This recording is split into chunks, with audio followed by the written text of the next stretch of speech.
Então, olá pessoal, do primeiro ano F, a gente vai iniciar hoje falando sobre a questão da evolução dos modelos atômicos, como vocês podem ver aí, certo? Peguei um slide muito bom aqui da Secretaria de Educação do Pernambuco, né, do estado do Pernambuco, um ótimo slide que trata bem, fala bem sobre o tema, né? Primeiramente, já a gente vai falar sobre a evolução desses modelos, né? Como diz o Demócrito, né, que a matéria não pode ser dividida infinitamente, né? E Demócrito é a ideia do átomo, era a ideia que ele tinha do átomo, né? Que a matéria não pode ser dividida infinitamente, ok? Então ele diz também que a matéria tem um limite com as características do todo, né? E este limite seria partículas bastante pequenas que não poderiam mais ser divididas, os átomos indivisíveis. Então aí, a partir aí de Demócrito, houve uma ideia assim de que o átomo era uma molécula, uma partícula indivisível, né? Uma partícula indivisível, que os átomos seriam indivisíveis, né? E aí Aristóteles ele rejeita o modelo de Demócrito. Ele rejeita. Então Aristóteles acreditava que toda matéria era contínua e composta por 4 elementos: o ar, a água, a terra e o fogo. Então ele rejeitava a ideia, né? Então o modelo de Demócrito, pessoal, ele permaneceu na sombra, escondido, né? Durante mais de 20 séculos, né? Então ele foi rejeitado por Aristóteles e ficou lá escondido nas sombras, né? Por mais de 20 séculos, ok? Então, pessoal, veio aí o modelo atômico de Dalton, né? Que é um modelo também conhecido como modelo de bola de bilhar, certo? As ideias de Demócrito permaneceram inalteradas por aproximadamente 2.200 anos. E em 1808, John Dalton, retomou-as sob uma nova perspectiva, que foi a experimentação, né? Então nós temos aqui uma fotografia de John Dalton, né? Nasceu em 1766 e faleceu em 1844, né? Então o modelo dele é conhecido como modelo de bola de bilhar, né? Então ele diz o seguinte, que os átomos são esféricos, maciços, indivisíveis e indestrutíveis. É o que John Dalton fala a respeito do átomo, né?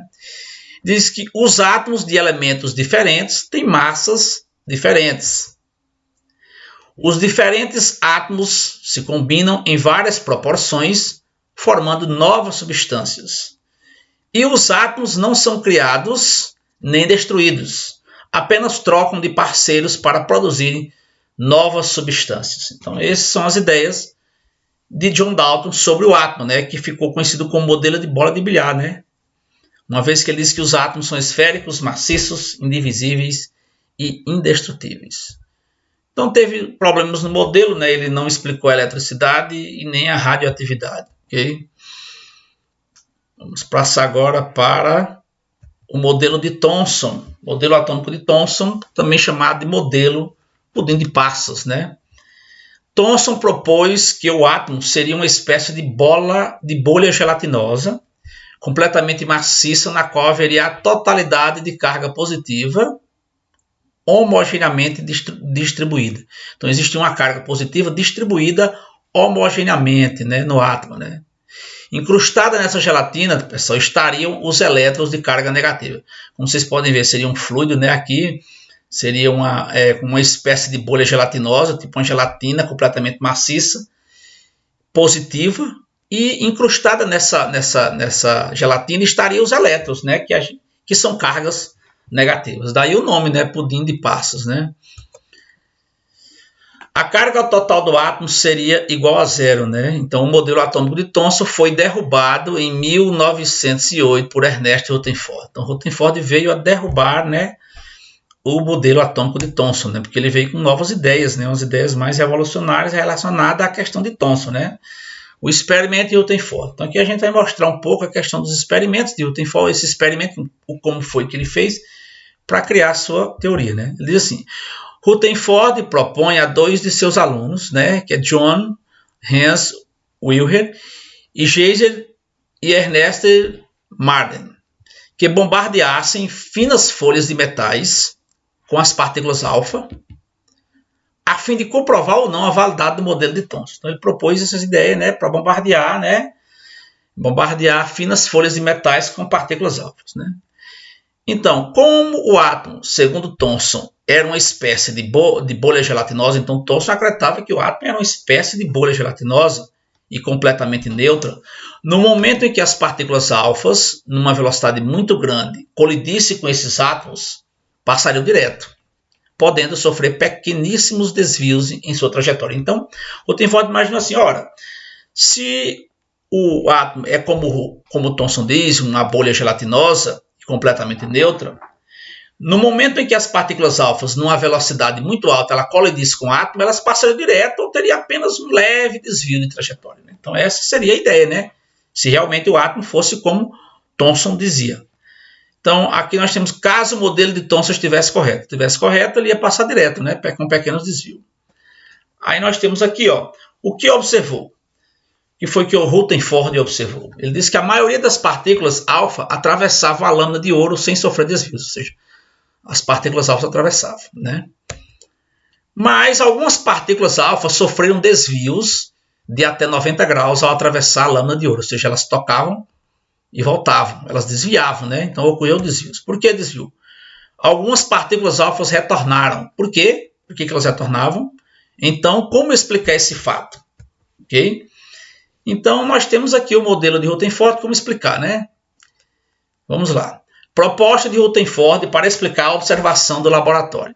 Para que uma partícula alfa pudesse inverter sua trajetória, deveria encontrar uma carga positiva bastante concentrada numa região central, que seria o núcleo, com massa bastante pronunciada. Ou seja, então ele achava que as partículas alfa, quando tocavam no núcleo, que era positivo, ela desviava. Então, essa foi a maneira que o Rutherford explicou essa questão.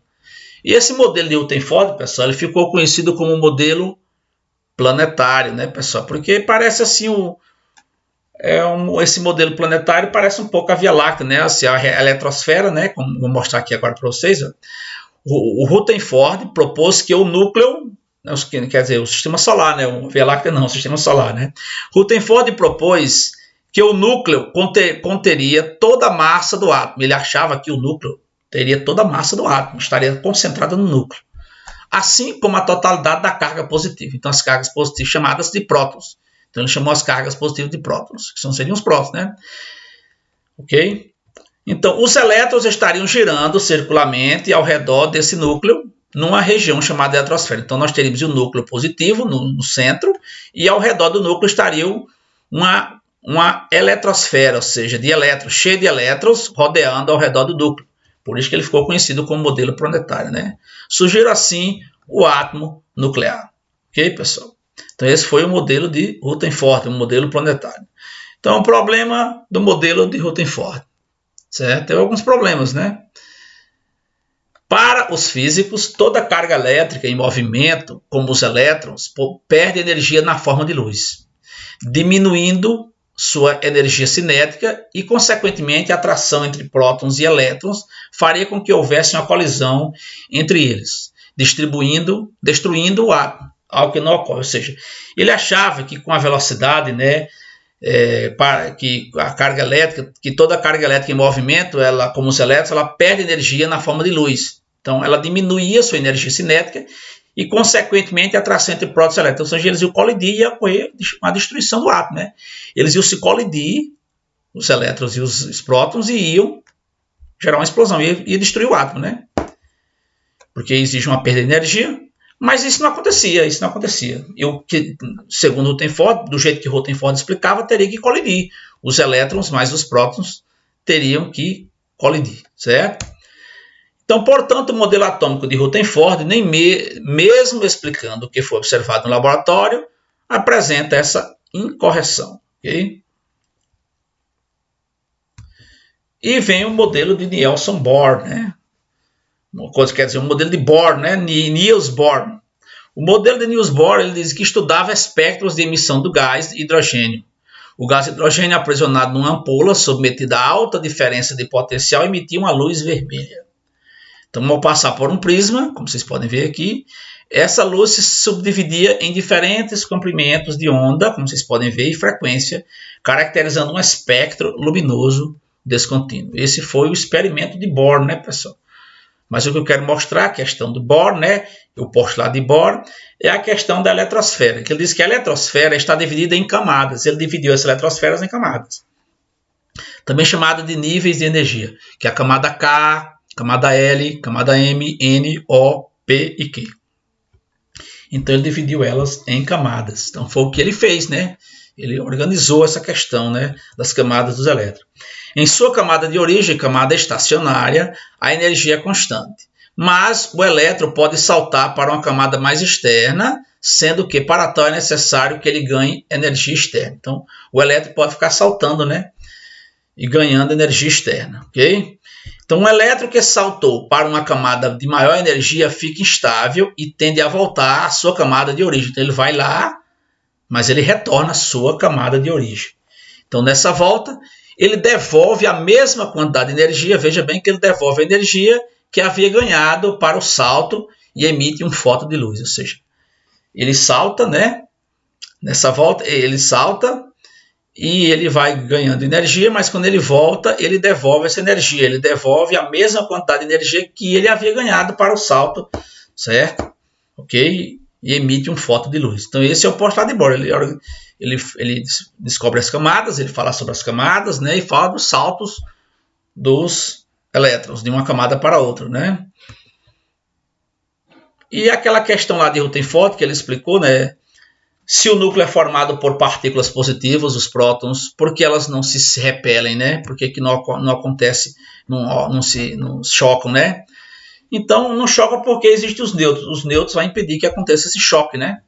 Então, a descoberta do nêutron, partículas do átomo, os prótons têm carga elétrica positiva, os elétrons carga elétrica, têm carga negativa, e os nêutrons não têm nenhuma carga. Como vocês podem ver aqui, nós temos os prótons e os elétrons e os nêutrons, em vermelho aqui os nêutrons. Os nêutrons é que impedem que aconteça a colisão entre elétrons e prótons. Tá? E a importância do nêutron, descoberto por John Chadwick, né?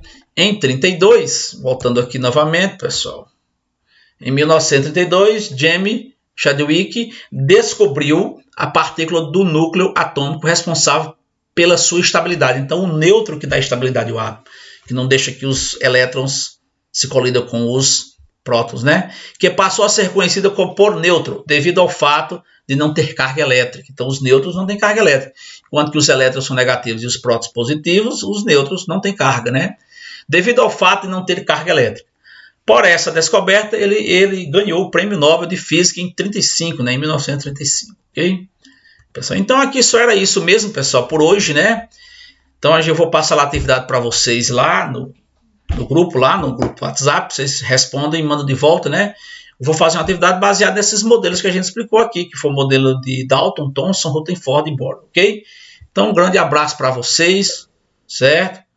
Pessoal, um grande abraço para vocês e até a próxima aula.